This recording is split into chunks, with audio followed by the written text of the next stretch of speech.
Hello, everyone. It is just Andrew here with a quick little intro segment.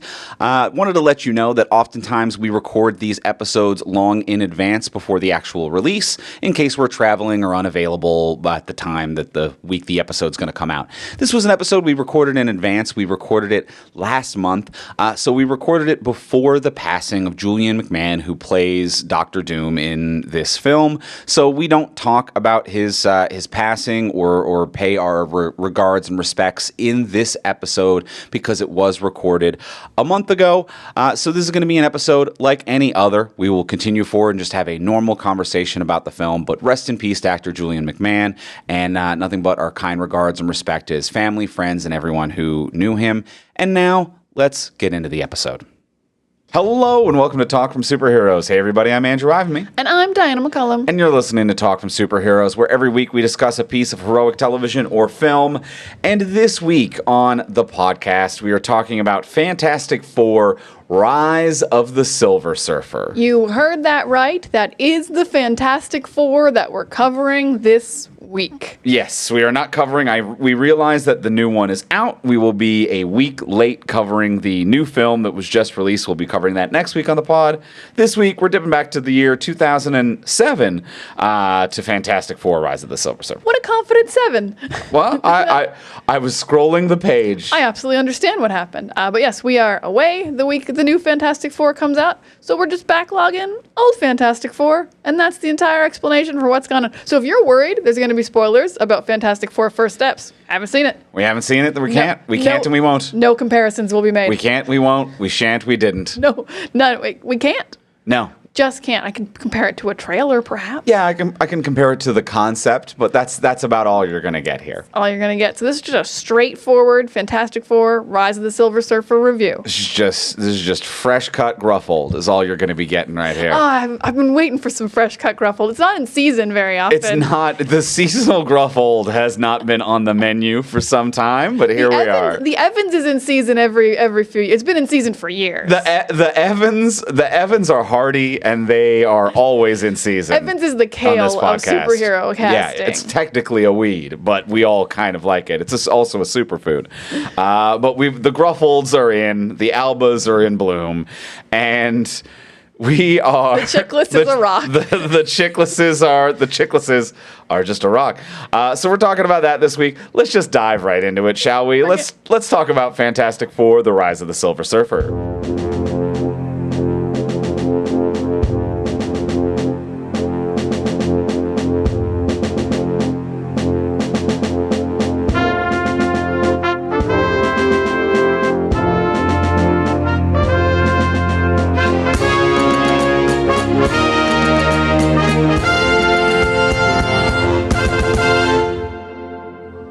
All right, we have seen Fantastic Four: Rise of the Silver Surfer.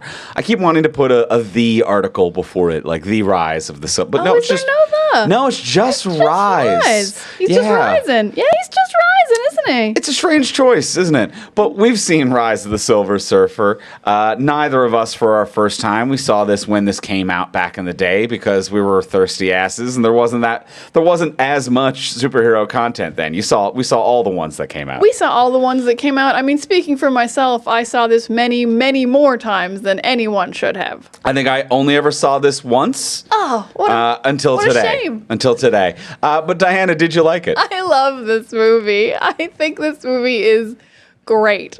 Yes, it probably only deserves a like, but I love this movie. This movie's a love for me. I think it's so fun. You know what? I'm gonna do my big Fantastic Four rant right off the top. Here we go. People who don't like the 2000s Fantastic Fours, they don't like the Fantastic Four. Like, if anyone is a fan of, like, the cartoons and the comics, so I love the cartoons, I love the comics, I like both these movies so much. Fanforstic sucks, we all know that. But I think anyone who likes the cartoons and the comics, like, likes these movies, because this is who the Fantastic Four is. They're a lighthearted, wholesome family romp, and there's fun science and there's banter, and it's never too dark, and I think that's cool, and I think this movie captures that great, and it feels like the Fantastic Four to me. So I love this movie. I think the effects are actually really good. I think the banter's fun. There's great jokes. They use all the powers in a really fun kind of like the Incredibles-esque way of just like fun uses for all their powers. They're all bantering off each other. Some of the performances aren't the best, but I think the Silver Surfer looks really cool. It's a tight 90 minutes. It's just a fun romp of a superhero movie. There's only a little bit of an arc. It's never too serious, but it's also like not too campy. It hits this nice sweet spot for me. I just really, really like this movie.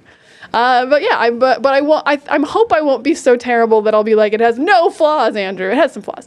But I really, really like Fantastic Four: Rise of the Silver Surfer. Andrew, did you enjoy the movie with the long title? Yeah. I think this movie is fun. I even remember at the time not understanding why this was so maligned, like why people disliked this so much. People disliked this. Its ratings and reviews online, most places, are lower than the first film, which like that actually academically in every sense is incomprehensible to me. It's so much better than the first movie. Because if someone doesn't like this movie, I totally understand someone not liking this movie. Someone seeing the first movie, not liking it, seeing this and disliking this more, I'm like, that's actually incorrect. No matter how you felt about the first one, this is better. This is actually pretty. I don't know why this got dunked on so much. I mean, there's a couple things that I can dunk on that they are off the mark that we'll get into during the episode. But yeah, it's fun. It's quippy. It's actually relatively like peppy and well done filmmaking too. You know, like the script is nothing incredible. It really is carried a lot on the back of very charming performances that are relatively well cast and some pretty good direction. Just like interesting elements added to scenes to make kind of boring exposition feel a little bit more lively and fun. It's a popcorn script that is mediocre with a bunch of people who are doing a really good job executing on it. I think that this is a pretty good movie, and I didn't understand then or today why it gets so much hate. Even though it's not perfect, it's not a love for me. I'm just like, oh, hell yeah, you guys did a pretty good job on this. For like the fourth big superhero movie, like it's 2007. What did you guys want? Yeah. What did they want? I think the only thing I remember that like people at the time I think were saying about why they didn't like it was this is maybe the only time it was bad to make a really great trailer. The trailer for this movie was incredible. It was just the scene of Johnny chasing the Silver Surfer, but it was made to look like epic, like maybe the universe was expanding and more Marvel stuff was going to be happening. Like, I think maybe this was supposed to be like, I think people thought this was maybe going to be like what Avengers eventually was. It was like, oh, the universe is expanding, the Marvel universe now. So I think maybe that is a big part of it, that the trailer was actually like awesome. I remember people like thought the trailer looked incredible. I remember that. The trailer, they went full drama. Like it went like, you know, you get like one joke from Johnny in that chase sequence, but it's just like, yeah, the Silver Surfer might kill him. Like yeah, he throws him back to Earth. This is a nasty, dark movie. And you show up and they're just like, I don't know, whackety slappity do. Ben and Johnny are touching each other to switch powers. And boy, neither one of them care for it, kind of. So much stretchy jokes. And like, there's a ton of stretchy jokes and a weird dad scene. It's like, it's silly, it's dumb, it's slapstick, but the marketing definitely But that's not what the marketing was. Yeah. And I think I think the marketing can really skew how people feel about a movie. Because I think you watch this movie cold, no marketing, you're like, what a fun Fantastic Four romp. Yeah. There's no one who wouldn't say that. Yep. Yeah, so I think a lot of it was, honestly, the trailer and the marketing of not being like, this is just going to be a fun romp, by the way. Yeah, this isn't a serious like Marvel property. Like, they weren't honest with it. Yeah, and I think that there's a couple other like big problems that we will probably get into throughout. I don't want to dunk on it right away because there's a lot of fun here and a lot of good stuff. So let's not top load the dunks. We don't have to top load the dunks. I'm just gonna say really quickly though. Also, what's crazy for how early this movie was, and no one talks about it. Both these movies were directed by Tim Story, who's a black director. which is so wild for early representation in like Marvel, who took so much longer after this to get a second black director. And really, like, and this director also really only did these in terms of like popcorn action movies. Didn't he also do Cap 1? No, he did not. That was the other guy. No, that was The Rocketeer. Yes. Wrong guy. Yeah. But he did. Aside from this, he did like largely comedies, Kevin Hart films.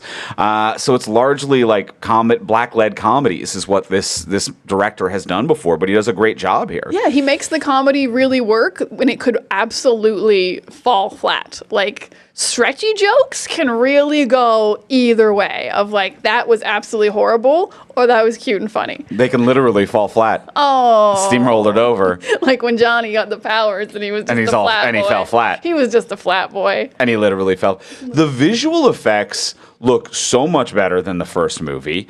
They're cooked and ready to go, whereas in the first movie they were very half-baked. The stretching, it still isn't perfect in terms of a visual effect. The squishing is my compliments to the chef. Because they keep squishing. The squishing effect is picture perfect. Here's the thing that I agree. The squishing effect, because he gets squished at least twice, maybe more than that.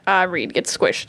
And I think it's like the squishing looks silly, but what you have to really look at is the unsquishing. Yeah. The morphing from squished, which is fully CG, to Yoan Gruffle just standing there is seamless every time. When his nose pops out like Pinocchio, the scene when him and Sue are having the argument and he's put into a force field squisher and he's squished, and like you get the comedy of like his face squished up against the wall being like, can you force field me?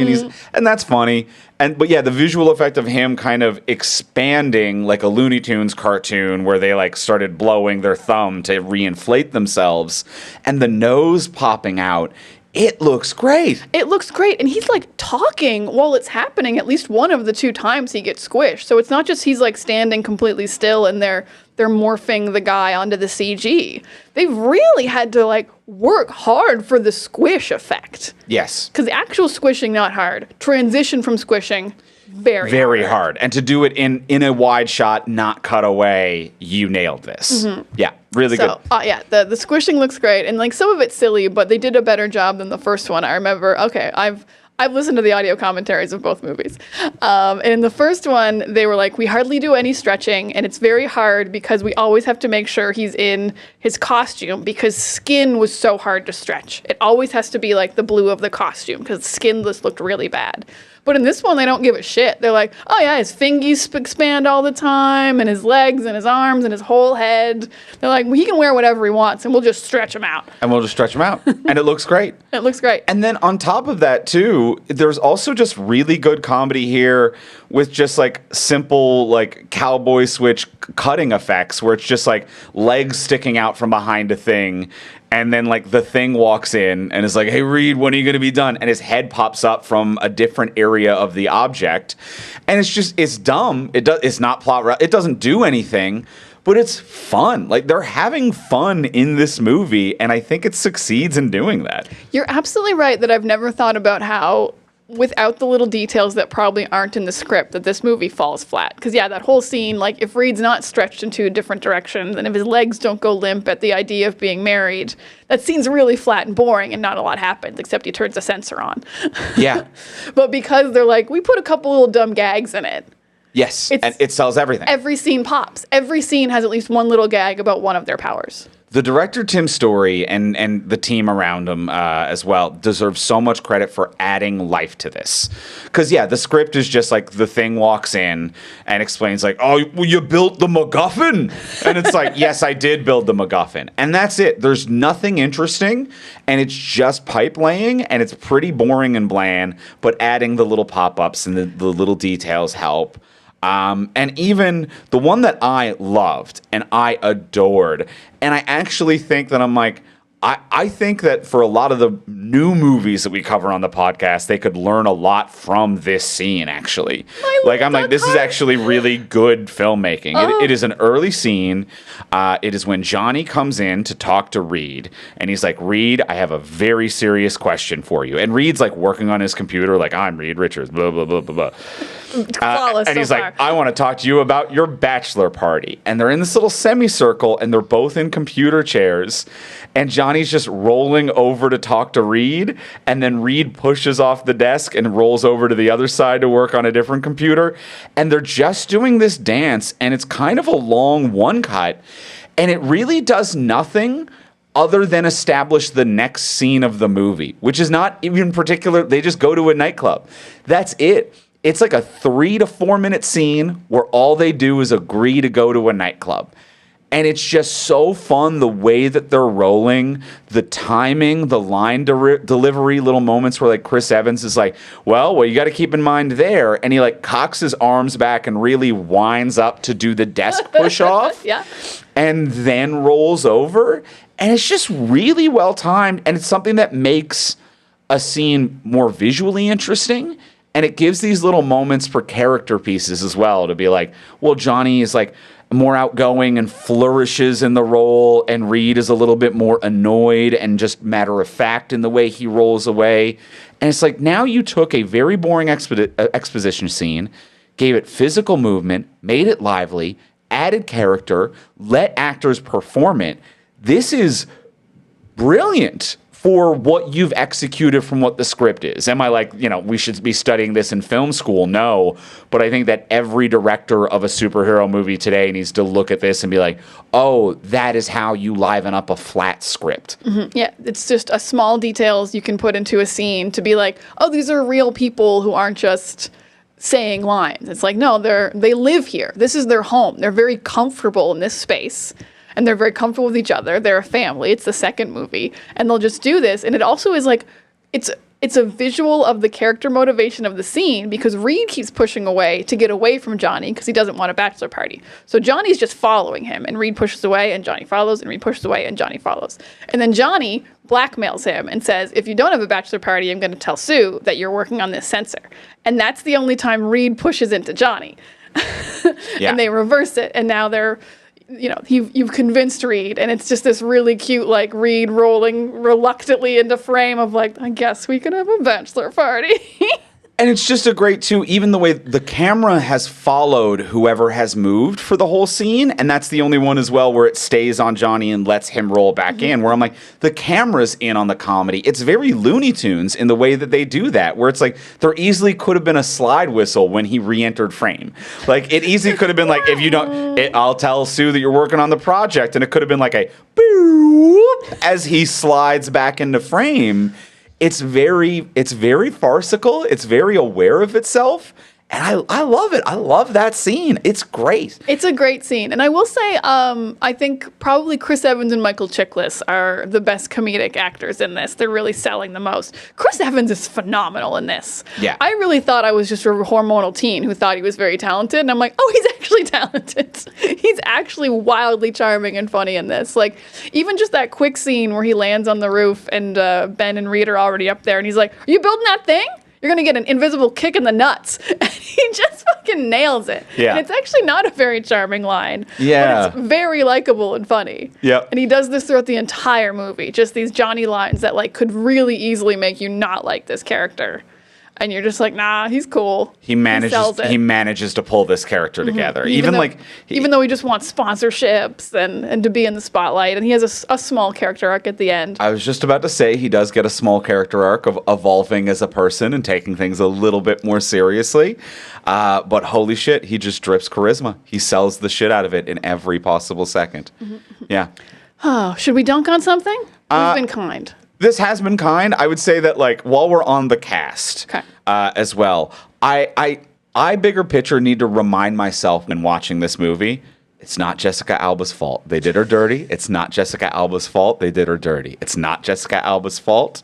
It is, and like, it is one of these cycles that I do find myself as a straight man needing to check myself on from time to time, where I'm like, oh, I do not like the one female, or like there are secondary characters, but I don't like the one female character. Ugh. And then I have to be like, no, I don't like the male writers and the way that they wrote a female character with no knowledge of ever meeting a woman ever.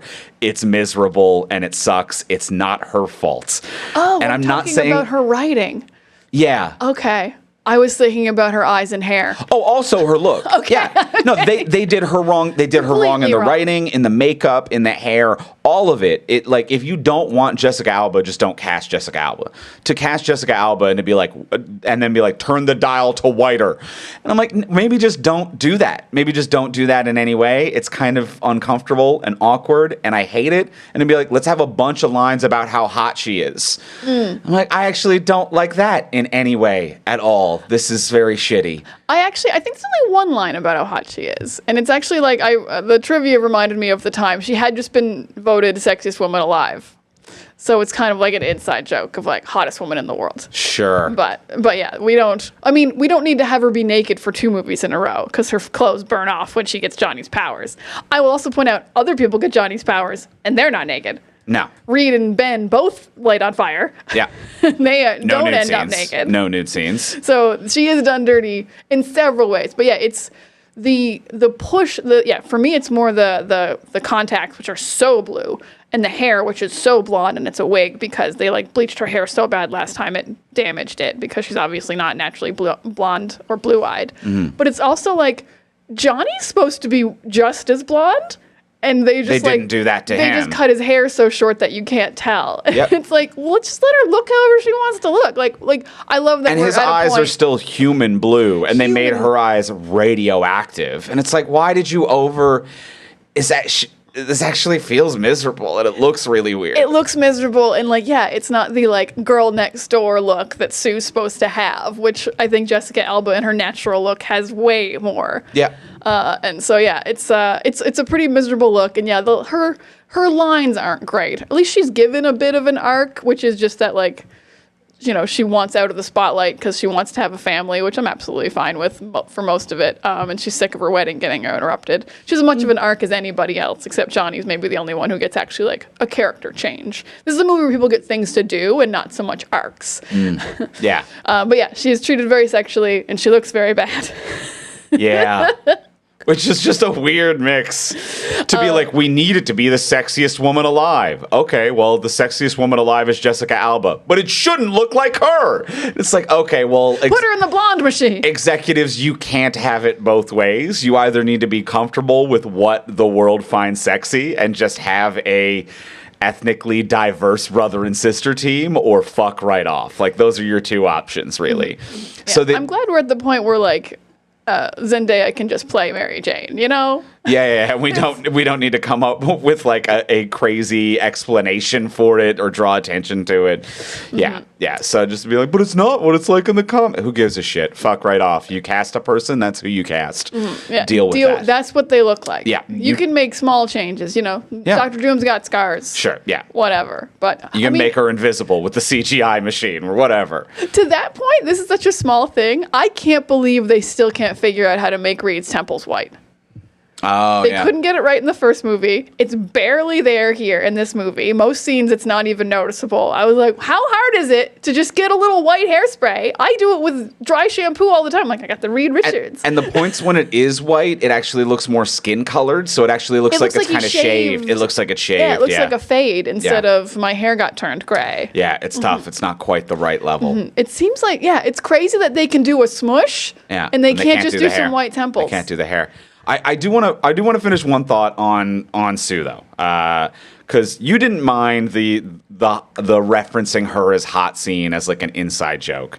This made me miserable. This made my skin crawl. I hated it. This was probably one of my biggest hates of the movie, where it's a scene towards the end where it's or in the 3rd act, they're in the forest.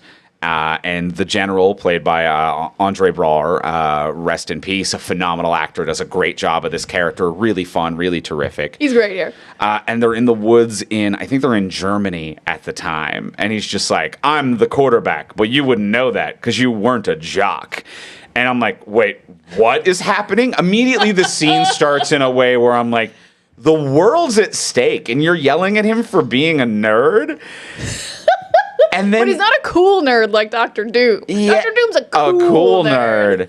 And then Reed has this line like, yeah, you're right. I did study like a good little boy. And now I'm one of the greatest minds in the world, married to one of the hottest women on earth.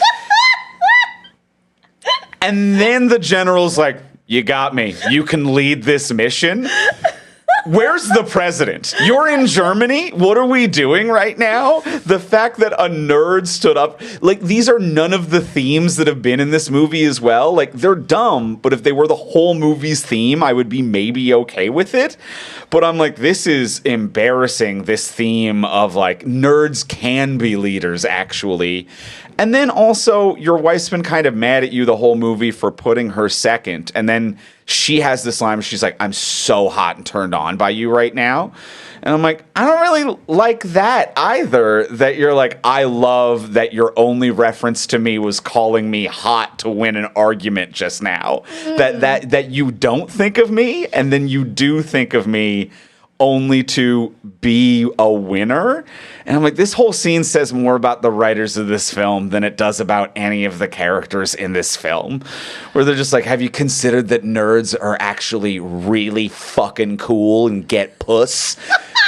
And I'm like, actually, it's really fucking upsetting that you wrote any of these things, and it shows me you do not understand any of these characters, in particular Sue or women at large. I mean, Sue or Reed. I mean, it feels weird to say Reed would never say this, because it's actually taken almost verbatim from a comic book, but it's one of the Ultimates, which suck. When he's a piece of shit as well. Because also in the Ultimates, they're teenagers.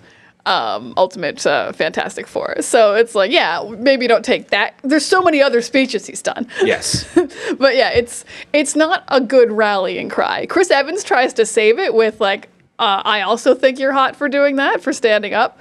But yeah, I can understand why Sue would be like turned on by like standing up to a general. Agree with that. If there wasn't a line about like, and my wife, what talents does she bring to the team? She's hot as hell.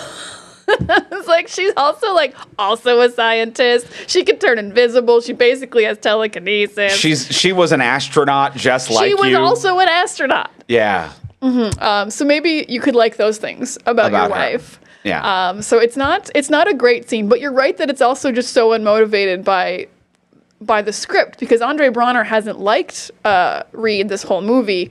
But it really just seems like he just doesn't like him. It's not like he thinks he's a hoax or doesn't believe in science or thinks scientists can't help in war or something. If there was anything like that, it would be like, yeah, stand up for yourself, Reed. You're not a fraud, or scientists can be leaders. But none of that has happened. It's mostly just been like, I think Dr. Doom's cooler than you. So he likes scientists. Yeah, just all of a sudden he's just like, but I don't like anyone who didn't play sports. Oh, a football reference? You wouldn't get it. It's like, what trauma are the writers working through right now? Not even a deep cut football reference? No. Quarterback? Talk about the downs or something. I don't know what a down is. Yeah. If that's even a thing. It would be like saying this is kind of a Hail Mary. Oh, you wouldn't get it. Oh, you mean that thing that's in very common vernacular? Everyone knows? This is more of a slam dunk, if you've heard of such a thing. The most surface level references possible. Yeah, at least give me some deep cut football reference. Oh, did you also not play sports? That's very funny. That's very funny. Mm-hmm. So also, yes. So yeah. Not a great scene. Not a great scene. All right. Well, that's a little dunk section on the how they treat Sue Storm. That's a little dunk section. I mean, let's combine the dunk section. And this isn't even a big dunk for me, but I know actually it was a big reason people didn't like the movie, which we talked about earlier, which is that Galactus is a cloud. I don't hate it. I also don't hate it. I don't hate it. I don't hate it at all, especially for a standalone Fantastic Four movie. Now that we have the MCU and things are silly and the world is huge and we go to other planets all the time, I think Galactus should just be a giant guy who eats planets in some capacity. Yeah. We've seen Celestials in the MCU, etc. Yeah. But in a standalone Fantastic Four movie, we've never left Earth, we're the only heroes, Galactus should be a cloud. I'm okay with it. I never had a problem with it. I didn't understand why people were upset. Yeah. Did people really want the big purple guy to be here? If anything, it only upsets me because to go back to the Sue thing, I'm like, you can't have the best of both worlds to be like, she needs to be blonde and blue. What if we made Galactus a cloud? I'm like, well, are we slavish or not? Yes! So I actually would have preferred, slavish? are we slavish or not? What are we doing with the comics here? You know what I mean? Like, if you're going to be like, I don't care if it looks idiotic, we have to do it because it's what was on the comic. If you do that to Jessica, then you have to do that to a CGI concept. Then Doug Jones also has to wear a giant purple hat. Yes. And have big things on it. Absolutely. But I like the cloud and wish that they took that approach for a few more of the things in the movie of the like, let's change it a little bit. Fuck, I love you so much because I also think the cloud's just fine. It's not like Galactus has like personality. He never speaks. It's all Silver Surfer. Yeah. So you're not missing out on anything. It's the threat of the world being eaten that's important. Yeah, absolutely. And also the movie's not called like Galactus. It's all about the Silver Surfer. They just made it a Silver Surfer kind of back project to a certain degree. Well, now we're on pros again because the Silver Surfer rules. He fucking rules. He fucking rules. Lawrence Fishburne voice, awesome. Awesome. Doug Jones body, Awesome. The CG Surfer, amazing. Yeah. The practical Surfer, Also what the amazing. hell? Holy shit. Where are his eyelashes? What's going on? It rules. I don't know how you have prosthetics that cover your eyelashes, but your eyes can still move. It's actually really fucking me up. The lips, the teeth, all of it. It just The complete angularness. it rules. The fact that he can even walk in this like bodysuit that's completely one piece. It absolutely rules. Perfect. It doesn't It's get perfect. enough credit for how fucking cool it is. In terms of comic book movies, so many people talk about Abe Sapien from Hellboy as like just a wonderful combination of Doug Jones with the voice of David Hyde Pierce. And I'm like, this is as good. This Yeah. is Doug Jones and Lawrence Fishburne is as sweet and tasty of a combo when it comes to comic book properties. Yeah, maybe people don't think it's as impressive that he's just one color, but I think it's harder. It's got to be all one piece. It's Yeah. got to all like just look like one person, and it's flawless. And kudos to the art direction as well, the reflective silver that he is with the board, and once he's separated with it as the source of his power, the flat matte silver that they make him is scarier and sadder in a way. Like it actually conveys some of the emotion of the character in a different way. Yeah, you physically feel like he's lost his light, and you're like, oh no, even though you were just destroying the world, I feel a lot of empathy towards you right now. Yeah, and then when he gives a bit of life to Sue, which is kind of dumb and weird that it comes out of nowhere, but they give him this splotchy kind of unfinished, some parts are changed in terms of condition, where I'm like, that actually is a really nice combination. They did a great art direction for how they wanted him to look. They did incredible. My favorite shot, and it's so fast, but I love it every time I watch this movie, is when they set the pulse off so he can't stay on the board anymore. Because he falls through it, but as he falls, he tries to grab it, and his hand just falls through it again. Yeah. And the CG is just flawless. I think it looks so cool. Yeah. It's just a quick like scene, but it's fully thought out. It works. It looks like he actually fell through the board. Yeah, and like him stepping back on the board and the matte silver turning back into shiny The way it silver. it flowed through him as well was really nice. Really good effect. Yeah. Everyone go rewatch this movie. It's quite good. There's some good visual effects in here. Yeah, there's some really good stuff. Although I will say, as someone who read the comics, who had frankly liked the Silver Surfer for a long time, knew his name was Norrin Rad. I had never really appreciated until the pronunciation that Lawrence Fishburne brought to the character. I never realized the comedy that the surfer dude's name is Rad. Because you always say the full name. It's always Norrin Rad. I'm Norrin Rad. Norrin Rad. And Norrin's not a joke. No, Norrin's, and I can't remember in the comics. I think it might even be like an R-A-A-D. I think it's R-A-D-D. Is it R-A-D-D? It's two Okay, Ds. there's two. Yeah, there's like two. an actual last name. It seems like an actual last name, and you don't really think about it that much. But there was just something about the pause that, like, I think in the. He shows up in like was it the X-Men animated series, I think, in the 90s, but he shows up in one of the animated serials, and the voice actor is like Norrin Rad. But Lawrence Fishburne gives it, I'm Norrin rad.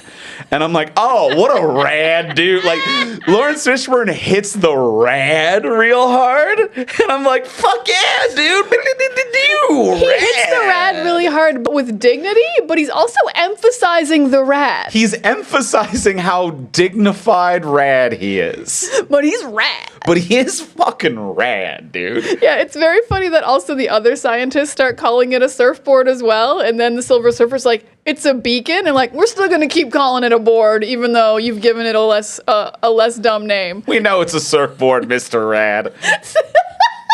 Please, Mr. Rad is my father. I'm Norin Rad. Norin Rad. I hope that's a pun on his planet. Like, you know how like some names are a pun when you say them? I hope it's not. And like, he comes here, he's like, I'm rad. I'm a rad surfer. I'm a rad man on a surfboard. Why are you all giggling? Like, I prefer that idea as well. Johnny Storm should have more jokes about this. Or at least one. Yeah. So, I never really appreciated it until hearing Lawrence Fishburne really hit the word.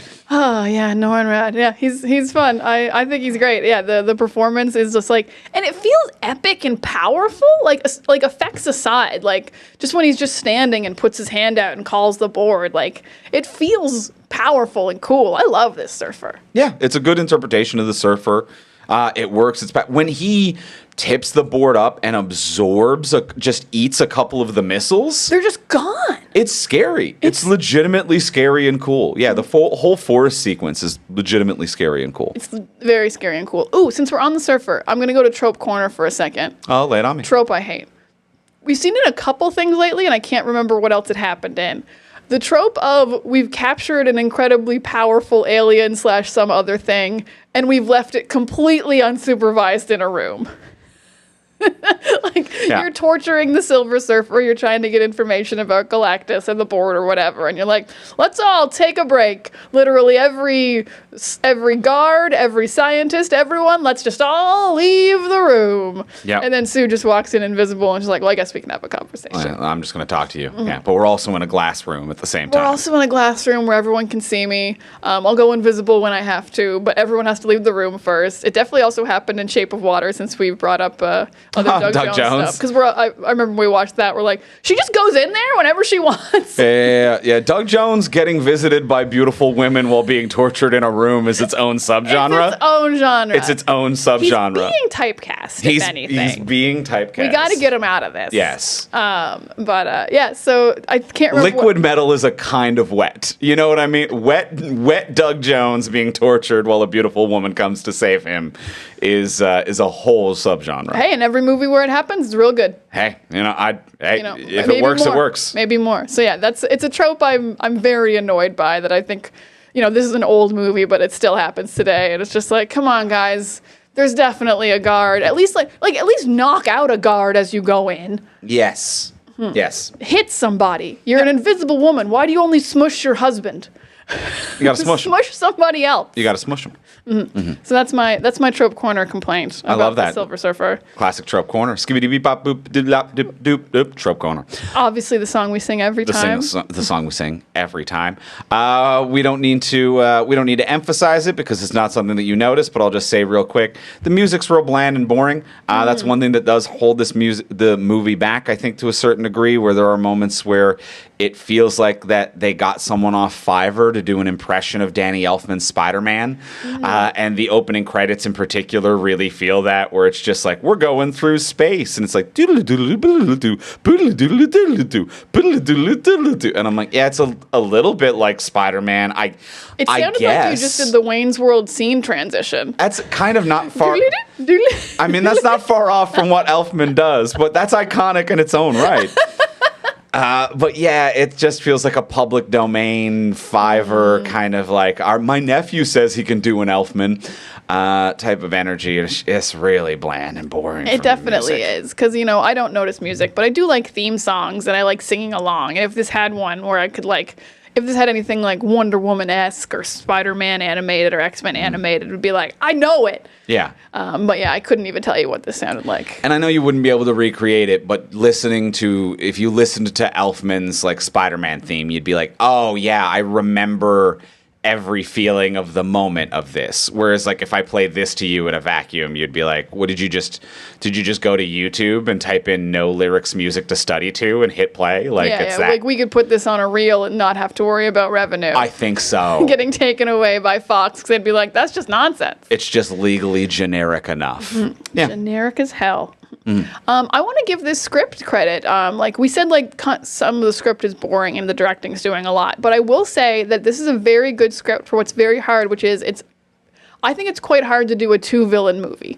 A lot of movies have done it very successfully. Batman Returns, Dark Knight. Like you can have a 2-villain movie, but this movie, but like even just recently when we did Superman 2, and we're like Lex kind of doesn't need to be here. It's a Zod movie. This movie I think does a great job of being like, the Silver Surfer and Galactus are the villains, obviously, and Dr. Doom is here, and he will be an impotent in a way that is like very in character for him. He does want to save the world because he lives here, but he also wants ultimate power, and he's going to get in the way of the Fantastic Four. So I think there is a very good build of the villains on top of each other without the movie feeling bloated and without one of them feeling unnecessary. Yeah, I can kind of get on. I can get on board with that. Okay, yeah, like this isn't my favorite interpretation of Doom. I think that's one of the things maybe other people also don't like. But like, much like Galactus can't be too big, he can't be the ruler of Latveria in a movie that just has the Fantastic Four. That's a very like whole Marvel universe thing. Yeah. So I do think there's just enough Doom in this of like he's just enough of a scamp and a rascal doing Doom shit. I'm going to agree with you on the writing. I think that it does do, as a script, a pretty decent balance between Doom and Surfer and Galactus. And yeah, it's kind of fun that he's there and gets in the way and this and that, and it plays out really well. I actually think that for these two Fantastic Four films, a lot of people look back and I feel like Ioan Gruffudd gets a lot of flack for I don't feel like a lot of people loved him as Reed. Chiklis and Evans, everybody kind of loved. Alba got some flack, but I feel like that shouldn't be her fault. We shouldn't be throwing that on her. I actually think that Julian McMahon as Dr. Doom is probably one of the bigger miscastings of this franchise. And I don't even mean as a performer. I do think that he is a good actor. And I even recall we really enjoyed him when we covered Runaways on this series, which he's in. And he's much better cast as that type of character in this. But he just doesn't have any contrast to Reed. It doesn't play well with Ioan Gruffudd's Reed Richards. It feels like they're both just two dudes who met in a drugstore aisle buying Just for Men gel. Like they're two dudes who have fully grayed and have terrible Rudy Giuliani oil black on the top of their heads. And it's just like, and neither of them feel that different in any way. I feel like you could easily slide Julian McMahon into the Reed Richards role, and he plays it just almost exactly the same as Ioan Gruffudd. Mm-hmm. And you could do the same to Ioan Gruffudd to Doom, and it would be the same type of Doom. I think the only thing he would bring is he would probably just use his British accent if he was Doom, and that would be a little bit different. That would be a little bit different, yeah. But that would be the only difference. Yeah, but they play both of these people as the same kind of person, and it's very indistinct and flat. And I think that this series, these two films, would have popped more, I think, with a better casting for Doom, with no disrespect to Julian McMahon. I can completely agree with this. Julian McMahon is a great actor, but yeah, he's not a contrast to. I think Ioan Gruffudd is actually like a very good Reed. I think sometimes he's struggling with the American accent, or he's just trying to be too nerdy, and his like lines feel like not real. Like I'm like, you're acting bad right now, but I know you're a very good actor. But yeah, Julian McMahon just isn't like. He's not Dr. Doom. Like, he's not big enough. He's not arrogant enough. He's kind of quietly, meanly arrogant instead of just being like, I don't even care arrogant. Yeah. Which is kind of more of what I think Doom is, with like a bigger personality. He doesn't have a big personality. No. He's like Doom trying to fly under the radar, which is never what Doom is. And he's Doom who's like kind of petty and small-minded to many degrees. And I think he got this part because at the time he was the lead of Nip Tuck, which was a big, yes. I didn't watch it. Was he a serial killer on that? Was that Dexter-esque, or was he a... I never saw an episode of Nip Tuck. He had a scalpel a lot. Oh, it was just about plastic surgery. It was just about plastic surgery? Yeah. Like when you said serial killer, I'm like, unless there was a big twist there that I didn't know from not watching it. I didn't watch it either. But I know the premise of the show was that he was a plastic surgeon. Okay, so he was like pretty well known at the time. So I kind of get it. But yeah, there had to be better castings for Doctor Doom. Just someone who was going to bring way more of a contrast to the character. Yeah, way more theater, way more gravitas, and just like a little bit more. Whereas this just kind of feels petty and small. And I think that even like Gruffold's like, I'm trying really hard to be nerdy, would kind of work if it was someone who was a little bit more naturally like, I'm in charge in the room. Yeah. Like Andre Bronner's doing, like flawlessly. Yeah. Yeah. Yeah. Oh man, Andre Bronner, he gets a rockin' death, huh? What the hell? What the? A very bleak, messed up death. Oh my God. What is that one death in this movie? Haunting. It's the only real kill? Yeah. And he wasn't evil enough to deserve this. He was kind of like pushy, but he's also a military general. Who's trying to save the Earth in that moment. Who manages to save the Earth. Who does actually enact a plan that later does end up saving the Earth. Yeah, like it Dr. sets into Doom- event the motions. He's right. Dr. Doom and Reed needed to work together to save the Earth. Yeah. He saved the Earth. And yeah, just this like the way Doom kills him and only half of his body goes away and the rest of his body's just frozen there. And you're like, is he dead? You can see one of his eyes still there, and it's upsetting. It's very upsetting. I don't know why he got this kill. It's cool, He gets but it killed feels so like hard. it's like ruining the rating of the film. Yeah, but I guess it didn't because like there was how no you- blood. it's like if how there's you- no blood, Oh, I was gonna say it's like how you get one fuck. Are you allowed one murderous kill? one murderous kill. If there's no blood, apparently you do. I mean, I guess because Doctor Doom drowns to death. I was just about to say, I'm pretty sure he's dead on the bottom of the ocean right now. They don't. I could have sworn there was like an end credit scene where he like shows how he survives, but he just ends wrapped in metal at the bottom of the ocean. Well, you as someone who loves DVDs and DVD extras and this movie, I wouldn't be surprised if there was like a deleted scene that you watched a bunch of times that you remember as being part of the I movie. actually can't even say that there is. I think in the moment I was just like, they're not going to let Johnny and Ben just have murdered Doctor Doom. And just done a straight up kill together. Yeah. They did. They did it. They did a kill. They did it. Technically, it was Ben for the final blow that Yeah. shot him into the ocean. Yeah, Johnny was going to let him fall, which might have still killed him, but he still has powers. He's in his armor, so it might not have, but... But I guess the armor doesn't float. He did not have a water-based contingency there. Oh, unless, like, you know, he's got rocket boots on, maybe he'll shoot out. If they'd made a third one, they would have came up with he Doom's alive. can easily survive Yeah, for sure. He there's wasn't an oxygen mask in there or something. wasn't eviscerated. We just saw him float down a little bit. It was just a little floaty. How do we feel? I mean, I think I know how we feel because we don't love product placement, but I feel like the people in charge of product placement in this movie must have been like, thank God Johnny's a character who would like product placement. I was okay with it. It was 30 Rock level of self-aware product placement when it's like him coming in with all the logos on the Fantastic Four uniform. That's funny. Then That he's wearing the works. costume later. They do it twice. Yeah, absolutely works. The Fantastic Car being made by Dodge, but despite the fact that Reed visibly made it one of one in his lab, and it has a Hemi in it, is like, what? I'm not only mad at the filmmakers for taking Dodge's money and putting that product placement in there. I'm actually also mad at anyone at Dodge who approved this. Because, like, if you paid for this and then, like, they send this footage over, if I worked for Dodge, I would be like, what the fuck are customers supposed to do about that? We gave you $18 million for product placement.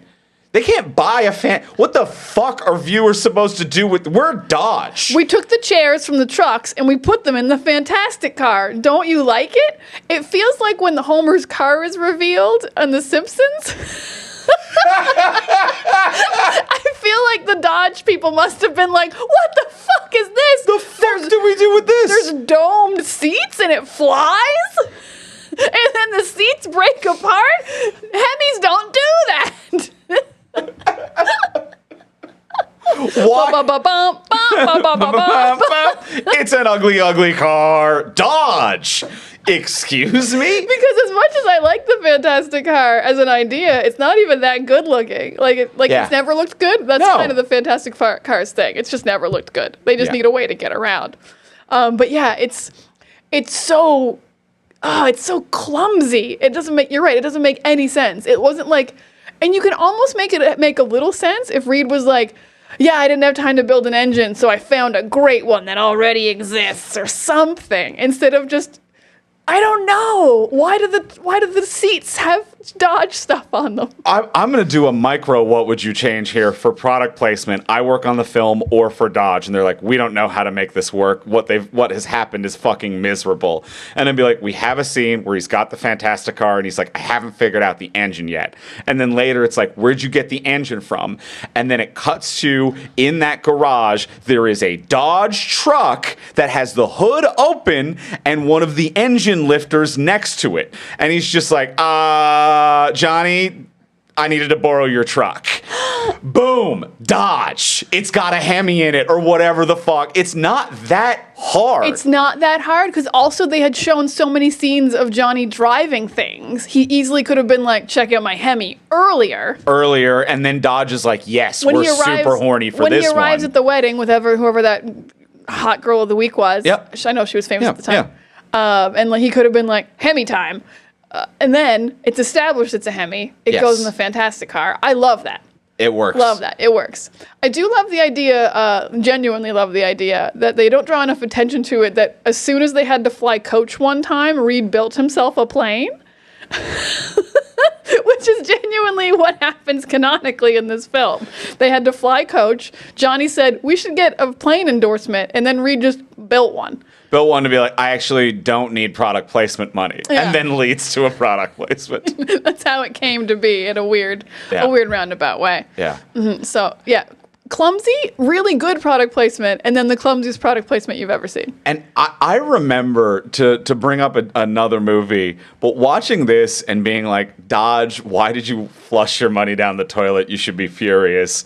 I remember when we covered the new Twisters. Oh, yes. And there was so much Dodge placement in that I remember I said the line on that episode, should we buy a Dodge? Like, it was like it drilled into the ground and survived a tornado. And I left that movie being like, Dodge Ram, yeah! Like, and I left this movie being like, Dodge. The Fantastic car couldn't even, like, outrun Dr. Doom. Dodge, our cars are ugly and cannot outrun Dr. Doom. What? Amazing. A wild flex, Dodge. They're going to crash as soon as he throws one fireball at you. Okay, Dodge. Way to go, Dodge. Dodge this. They didn't. And they didn't. They didn't do it. Oh, that might be most of what I have to say about Fantastic Four: Rise of the Silver Surfer. I love it. I'm feeling good. Let's go in for the close. Let's ask the final question of what would you change? Now that we've discussed everything, what would you change about this if you could change anything? Before we do ask that final question, we will remind you, as we do every week, please take a moment to rate, review, and subscribe. Apple Podcasts, Spotify, Podcast Addict. You know the places. You know all the places. Wherever you're listening right now, there's probably a way to leave a 5-star review or a 5-star rating, and hopefully a review. It makes us feel good. It makes you feel good. You'll be like, fuck yeah. Yeah. I did it. Yeah. It's just like driving a Dodge. It's just like, put that in the review. Mention Dodge in the review, and we actually get a little bit of money on the back end. Hey.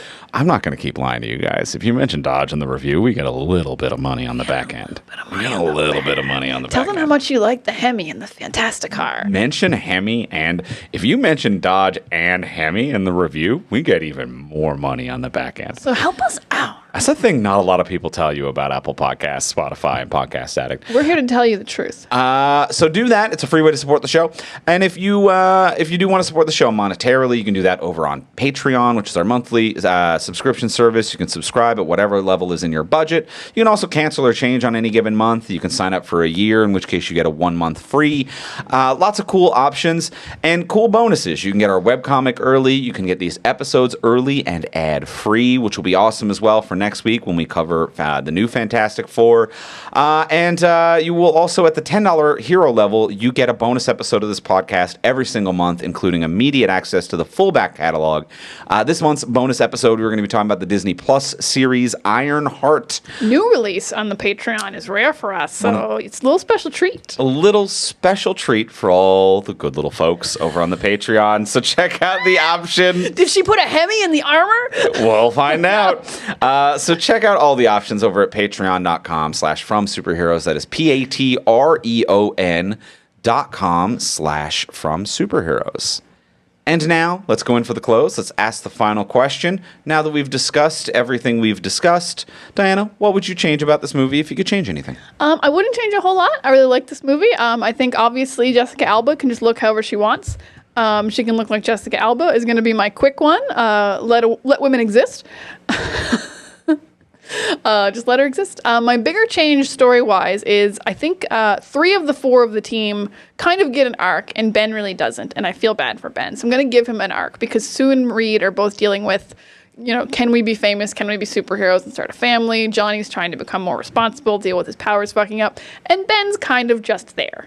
I would like Ben to have... I've always kind of felt this about the Fantastic Four. I feel like Reed and Ben should kind of be like co-leaders. I know Reed's the smartest, but I feel like Ben should be the leader of like the rallying cry of the team. Because as we saw, Reed's not good at speeches. He's not good at motivating you to do things. He's got one speech in this movie and it fucking sucks.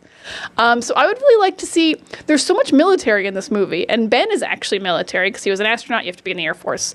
So I would really like to see him kind of, and they mentioned this in the first movie, that he's always in Reed's shadow.